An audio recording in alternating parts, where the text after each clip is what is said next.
Bonjour à tous, je vous salue tous au nom de Jésus-Christ. Que la grâce de notre Dieu soit avec vous. Je vous retrouve ce matin encore pour échanger avec vous sur les différentes situations qui prévalent actuellement et vous donner quelques informations sur la mission et les dispositions que nous sommes en train de prendre pour que cette situation ne soit pas trop contraignante et que vous puissiez avoir la possibilité de la mettre à profit pour travailler à votre salut et à votre édification. Alors, comme vous le savez, nous sommes en plein dans une situation délicate, notamment avec le coronavirus et cette pandémie qui évolue. Et vous le savez que les chiffres continuent d'évoluer concernant les cas en Côte d'Ivoire. Et pour ceux qui suivent l'actualité, nous avons dépassé déjà les 30 cas d'infection, de contamination. Et ça évolue. Et cela parce que, bien entendu, la chose est difficile à maîtriser et parce que il y a un problème de discipline et de respect de certaines mesures qui ont été prises. Et c'est la raison pour laquelle je voudrais vous encourager à veiller sur vous et à prendre soin de vous. Et tout à l'heure, dans le développement, je vous donnerai quelques mesures à prendre pour justement faciliter tout cela et rendre les choses moins pénibles. Alors, je voudrais m'adresser à vous sur différents points. D'abord, je voudrais revenir sur le fait que sur la plateforme WhatsApp que nous avons créée, je vois qu'il y a beaucoup d'informations qui circulent. S'il est vrai qu'il est bon de partager les informations qu'on a avec les frères, avec les sœurs, mais il faut en même temps s'assurer que les informations que nous diffusons soient des informations utiles. Utile, ça veut dire que c'est une information qui va m'aider à prendre les précautions pour ne pas que je sois infecté par négligence. C'est une information utile quand elle me donne la possibilité de prendre conscience de certaines mesures et de pouvoir, on va dire quoi, m'aider à me prémunir contre une infection. Ça, c'est une information de ce sorte qu'il faut diffuser. Et l'autre information, ce sont des informations relatives aux nouvelles dispositions qui sont en train d'être prises. Par exemple, si on informe qu'il y a telle entreprise qui est fermée désormais, où les horaires ont changé, ça c'est une information importante. Parce qu'éventuellement, si quelqu'un avait l'intention d'aller dans cette entreprise, dans ce magasin, dès l'instant où il a l'information, cela peut l'aider à se réorganiser. Ce sont ce genre d'informations qu'il faut relayer, qu'il faut diffuser. Les autres informations qui ne sont pas de nature à nous aider à prendre des précautions quant à notre vie, pour nous préserver, pour éviter d'être en contact avec certaines personnes, ces informations-là, il faut les éviter. Cela ne nous apporte rien, cela ne fait que surcharger notre esprit et nous troubler dans cette situation actuelle. Faites attention, c'est pour cela que vous devez être attentif quant aux informations que vous relayez. Si vous devez relayer une information sur la plateforme, vous devez vérifier est-ce que cette information-là est importante pour aider quelqu'un à prendre ses dispositions, pour aider quelqu'un à se prémunir, pour aider quelqu'un à faire attention. D'abord ça. Ensuite, est-ce que cette information peut permettre à quelqu'un d'anticiper, de prendre des dispositions et de se réorganiser? Voyez-vous, c'est important. Parce qu'il y a des informations relatives à qui a créé le coronavirus, le complot des pharmaciens et des biologistes et des laboratoires qui ont créé le virus. Ces informations-là ne nous apportent absolument rien.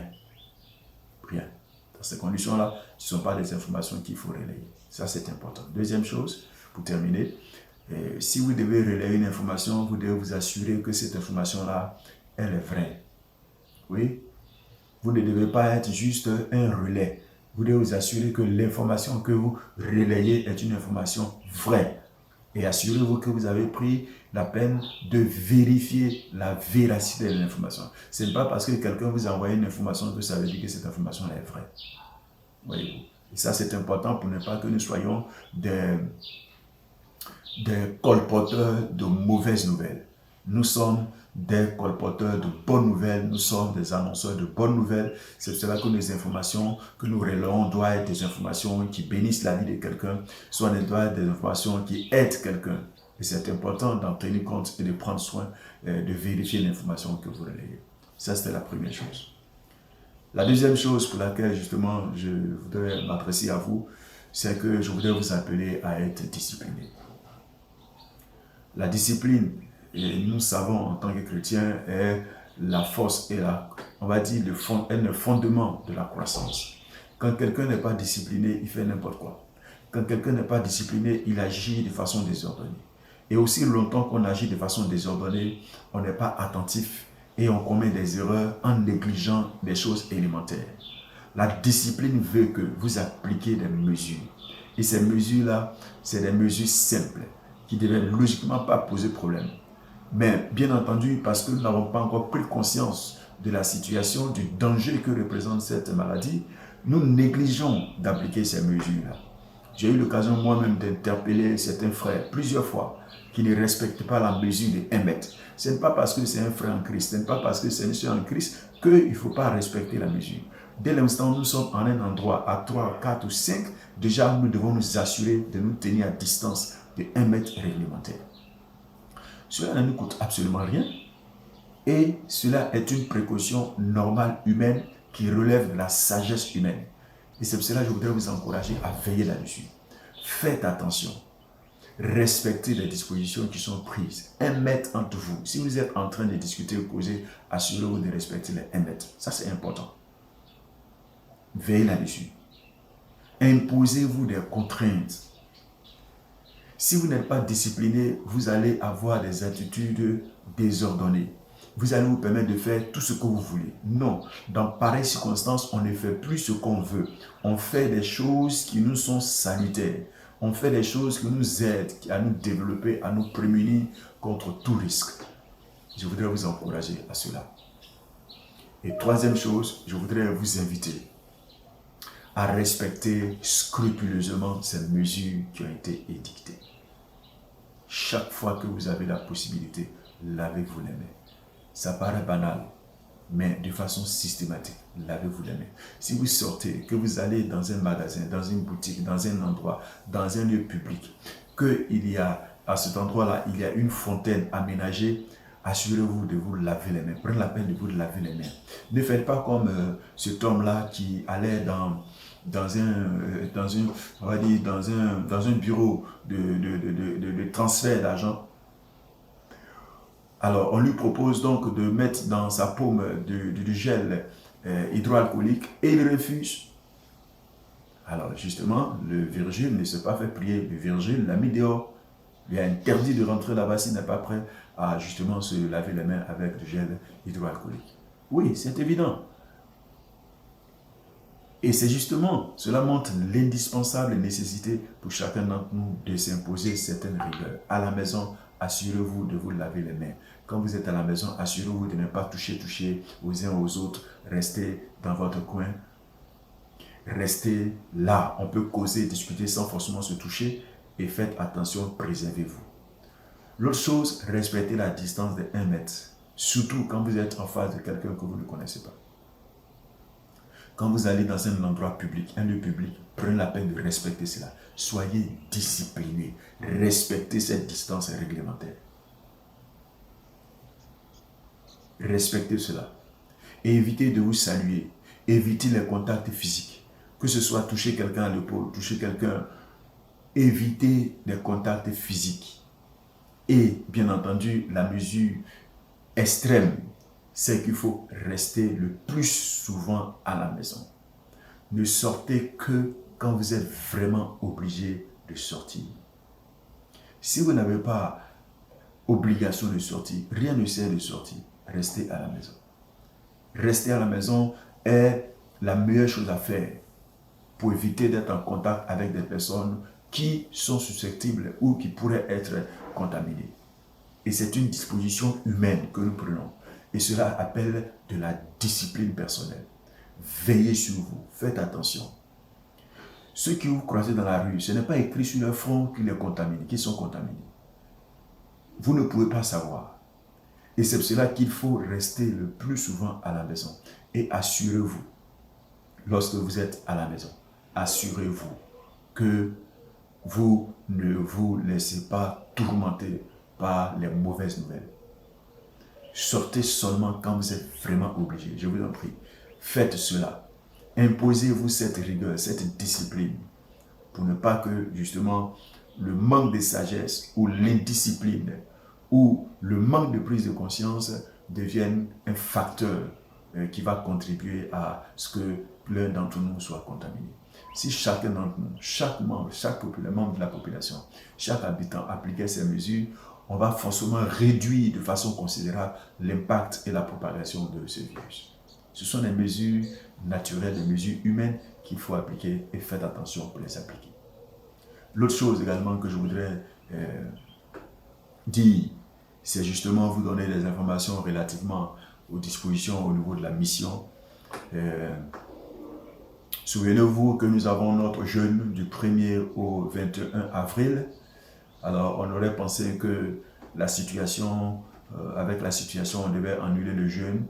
Oui, on pourrait penser cela, mais ce n'est pas la meilleure option. Bien au contraire, la situation dans laquelle nous nous trouvons nous impose, nous encourage d'ailleurs à tenir ce moment de jeûne pour nous aider à préparer la mission, pour nous aider à préparer l'année, pour nous aider à préparer les 10 années à venir et aussi pour nous aider à prier par rapport à cette situation, prier pour les nations, prier pour la Côte d'Ivoire, prier pour les églises en Côte d'Ivoire, prier pour les habitants, la population et prier pour tous les sujets en lien avec, bien entendu, le coronavirus. Et c'est notre responsabilité en tant que chrétiens de nous tenir à la brèche. C'est pour cela que pendant ce moment, nous allons avoir ces 21 jours de jeûne.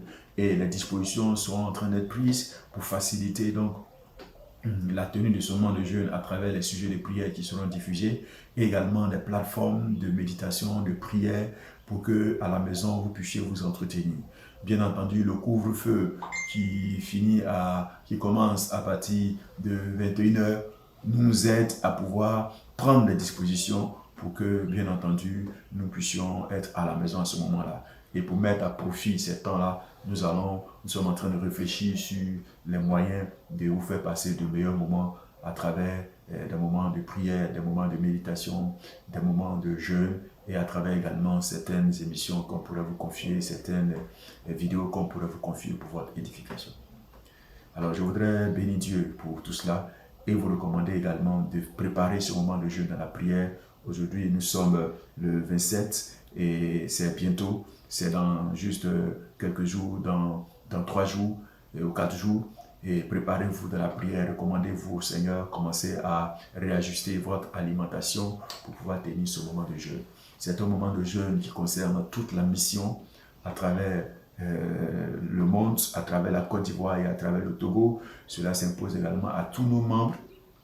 Et j'invite les pasteurs à faire en sorte que ce moment de jeûne-là soit respecté, appliqué par tout le monde. Ce serait important que chacun puisse se retrouver en train de participer à ce moment de jeûne de façon active pour tous les sujets de prière que nous allons vous présenter. Alors, deuxième chose également, c'est que tous les matins, je vais mettre à votre portée une vidéo comme celle-là concernant une méditation. C'est une méditation que je voudrais ensemble partager avec vous tous les matins. J'espère que les dispositions pourront permettre de le faire, de sorte que vous puissiez avoir la possibilité de trouver des éléments pour votre entretien, pour votre édification, pour votre encouragement. Bien entendu, cela n'exclut pas votre propre méditation personnelle, parce que vous devez apprendre également à méditer personnellement la parole de Dieu. C'est votre responsabilité en tant que chrétien de veiller là-dessus. Chaque jour, de façon quotidienne, vous devez vous instruire, vous devez vous attacher à la parole de Dieu. Lire la Bible au moins 30 minutes. Prier au moins 30 minutes. Ça fait une heure qu'on appelle le temps de communion ou le temps d'intimité ou le temps de dévotion. Vous devez passer 1 heure avec le Seigneur. Souvenez-vous, lorsque le Seigneur a pris les apôtres pour les envoyer prier dans le jardin de Gethsémani, le Seigneur leur a demandé de prier et lui, il s'est retiré à quelque distance pour aller prier. Alors qu'il priait, il est revenu après pour dire, mais vous n'avez pas prié avec moi 1 heure, vous n'avez même pas été capable de prier 1 heure avec moi. Ça veut dire déjà que 1 heure de prière, d'intimité, de communion avec le Seigneur constitue déjà la base d'une vie chrétienne stable. Et c'est pour cela que vous devez apprendre à vous imposer cela tous les jours. veillez à appliquer 30 minutes de temps de lecture et de méditation de la Bible et 30 minutes de prière. Et nous aurons le temps de vous expliquer comment passer 1 heure avec le Seigneur, 30 minutes de méditation et 30 minutes de prière. Donc, les matins, je mettrai également à cette disposition-là quelques secondes vidéo pour vous aider à pouvoir avoir des éléments pour votre méditation personnelle. Alors, demain, c'est samedi, nous aurons un temps de proclamation selon le programme qui a été organisé par la cellule communication.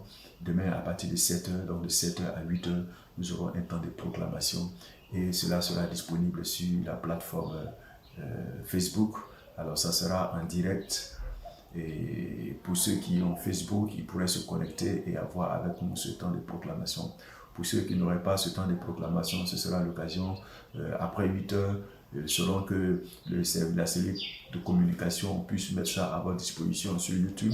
Vous aurez alors la possibilité de télécharger le support et de pouvoir suivre, appliquer ce temps de proclamation avec vous. Ça sera 1 heure de proclamation et ce sera un moment certainement d'édification. Et je vous prie donc de pouvoir être là aussi, pour passer ce moment-là aussi avec le Seigneur. Et cet après-midi, les dimanches, comme après-demain, les dimanches matin, n'oubliez pas, vous devez tenir vos cultes de famille et vous devez tenir également vos cultes personnels. C'est une perspective nouvelle.